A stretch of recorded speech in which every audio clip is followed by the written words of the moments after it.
Morning, everybody. Thank you for joining us. We'd like to thank Debbie Rogel and Jay Rogel for sponsoring this morning's learning in memory of Barbara Rogel on her Yortzeit, the 24th of Cheshvan. Of course, that's Debbie's mother and Jay's wife.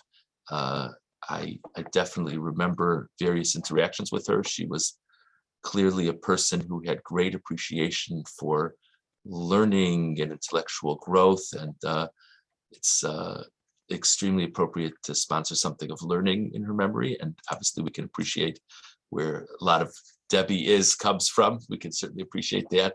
And though I didn't have this as much in context with her, she must have had a sense of humor as well, if she had such a special relationship with our beloved timekeeper from the evening group. And they should, her neshama should have an aliyah, and they should continue to have consolation. And also sponsored by Norma Joseph and family in honor of the Yortzeit of Louis Joseph, a very beloved person from our community. Eliezer Leib ben Avraham, his neshama should have an aliyah. So thank you to both families. We'll begin with chapter 24, verse 49. Chapter 24, verse 49. Eliezer is speaking to Rivka's family. He's still kind of making the pitch that they should allow Rivka to go along to marry Yitzchak. And Eliezer says, V'ata and now, im yeshchem osim chesed be'emes es Adoni hagidu li. If you're going to do kindness and truth with my master, tell me. If you're going to do kindness and truth with my master, tell me. V'imlo, and if you're not going to, presumably meaning if you're not going to allow her to marry into our family, hagidu li, tell me. Now Yamino Elsmo, and I'll go somewhere else. I mean, obviously, the gist of Eliezer's comment is clear: are you in or are you out?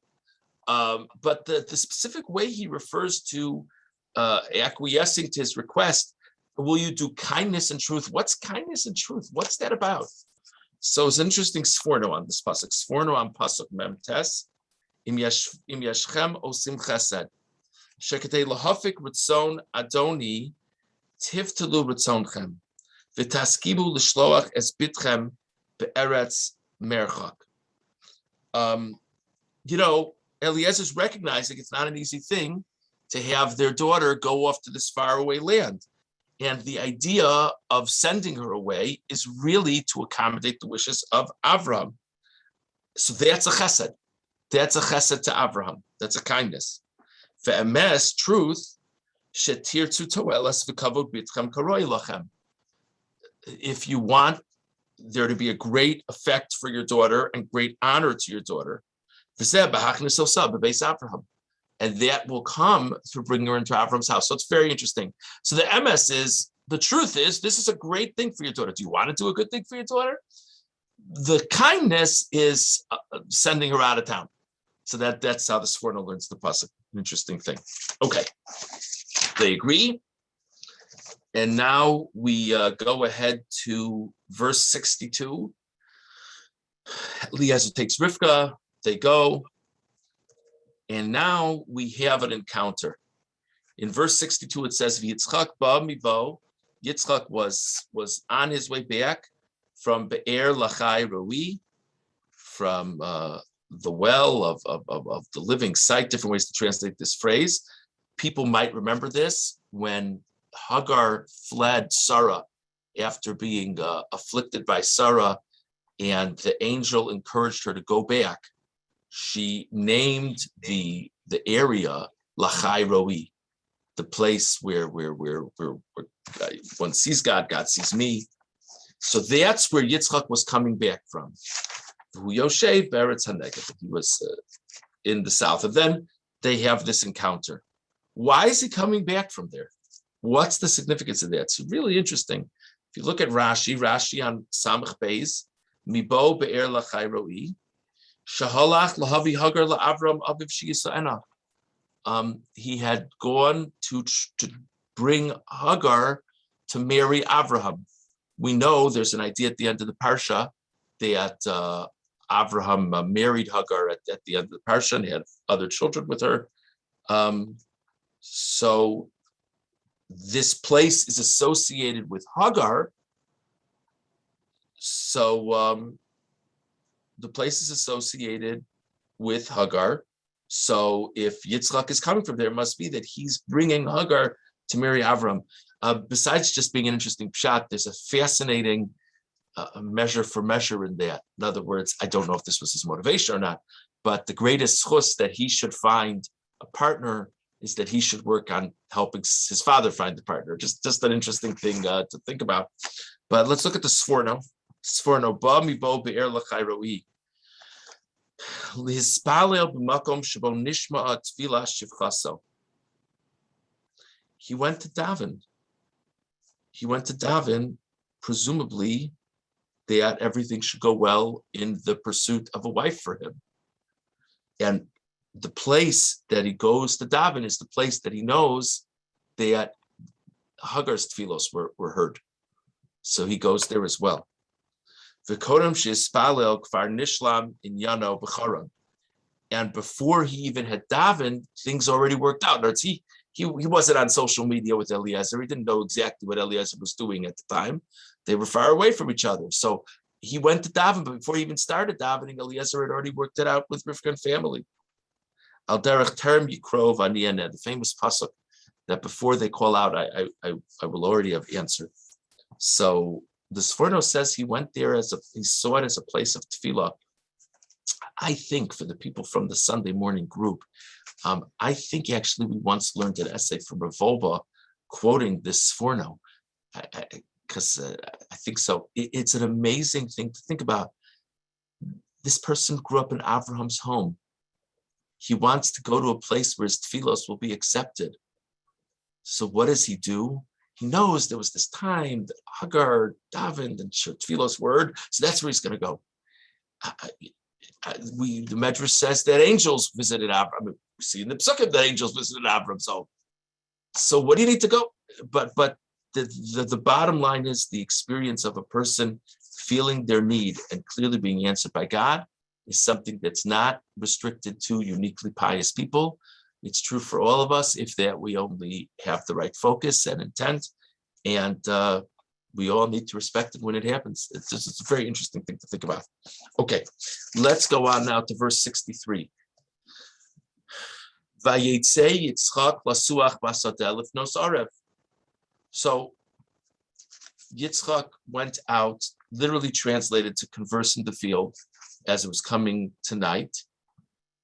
Vayisoinav vayar, he lifted his eyes and he saw vineg malim ba'im, and behold, camels were coming. Gemara famously says that this language of Yitzchak going out to converse in the field is to daven.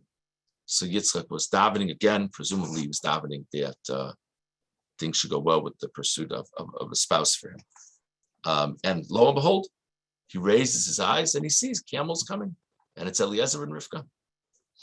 If you look at the Kli Yakar on Pasuk Samach Gimel, Vayetze Yitzchak lasuach basadeh lifnos arev, excuse me. So Yitzchak went out to daven in the field.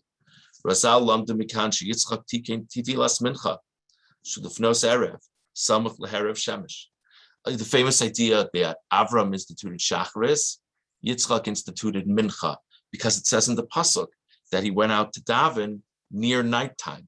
So the point is, it's in the afternoon. Umikan smach l'masha amar Razal liolam yizor adam b'tfilas mincha. This reinforces the idea, another famous Gemara, that mincha is a uniquely powerful tefillah to daven, because Eliyahu, with the famous story of Eliyahu and Har Carmel, Eliyahu was answered when he davened, specifically when he davened mincha. So this, says the Kli Yakar, reinforces it, because Yitzchak was davening mincha, and lo and behold, he looks up, and there she is. There's the wife. Avram v'Yaakov tiknu gam tefillah shachris v'arvis. I mean, what even is mincha the only important tefillah? I mean, Avram instituted shachris, Yaakov instituted mariv. B'komakam lo matzinu shenenu miyad v'teikav. We don't find that they're answered immediately. We never find that they're, for at least for the association of shachris and mariv, that they davened them just like that they were answered. But that happens here with Yitzchak and Mincha. By mincha, we see the Yitzchak was answered immediately. Kimistama, hispalo Yitzchak al aziba, ba'oda yos Eliezer b'derech. We can assume that Yitzchak was davening for a spouse. Because that's something the Gemara says it's something very much worth davening for. Okay. Okay. So he says, Umiyad, I'm skipping a few lines. Miyad, achasiyam matfila, nasayin v'lamala, bayar, kayanena miyad. V'nei g'malim boim, nosim, espasugo. Umizel lamdu, shiyoser ha'adam nene, b'tfilas mincha. So, based on the fact that Yitzchak obviously was davening for a spouse, and lo and behold, he looks, and there's the woman, we see that there's a great merit in mincha. V'tamo shadavar. Why should that be? Why should mincha be such a powerful prayer? L'vishamidas adin mikachreg dafka b'layla. The nighttime is associated with a midah of din, the divine attribute of harsh judgment. So Mariv is associated with night, of course. So if night is associated with harsh judgment, maybe Mariv is not going to be the ideal tefillah.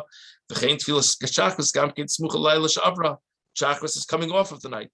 Mincha is in the afternoon. It's between the two nights.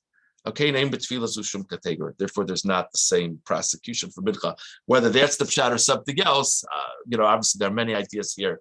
But the idea of the power of mincha, this is really, really not. I mean, I really don't think it's the pshat what I'm about to say, but it's a nice idea that's certainly relevant in our times.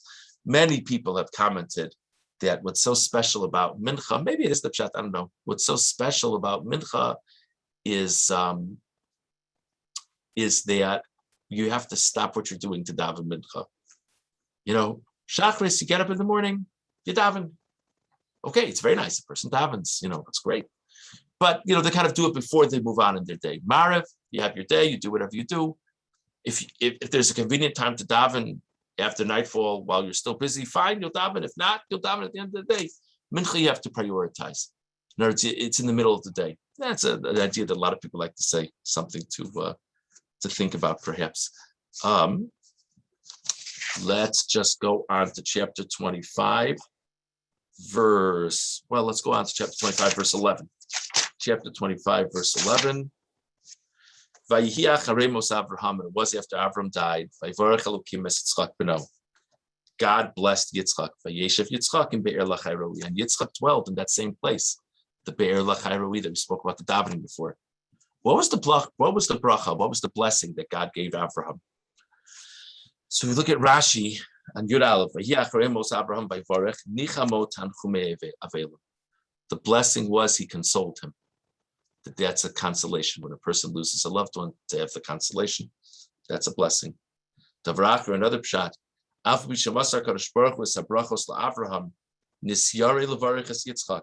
Avram was afraid of sort of passing blessing on to Yitzchak. Because Esav descended from Yitzchak.